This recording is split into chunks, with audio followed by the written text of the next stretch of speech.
বন্ধুরা, মানুষ আম গাছের নিচে যায় আম কুড়াতে, বড়াই গাছের নিচে যায় বড়াই কুড়াতে, কিন্তু আমি এমন একটা গাছের নিচে যাচ্ছি যে কি কুড়াবো আজকে আপনারা নিজেরাই দেখবেন।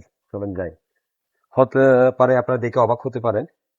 অন্যান্য গাছের ফলনের মতো এটা কি কুড়াচ্ছি। তো দেখতে পাচ্ছেন এটা কি গাছ। এই দেখেন আমি কি কুড়াচ্ছি। দেখেন দেখেন একটা, ওই দেখেন দুইটা। তো এই গাছটা হয়তো দেখে আপনারা চিনতেই পাচ্ছেন, এটা প্রতিদিন সকালে এভাবে কুড়াতে হয় এখান থেকে। এটা হচ্ছে বাতাসা মরিচ গাছ, অনেকে বোম্বাই মরিচ গাছ বলে। তো এই গাছগুলাতে আসলে দেখেন কিভাবে ধরেছে।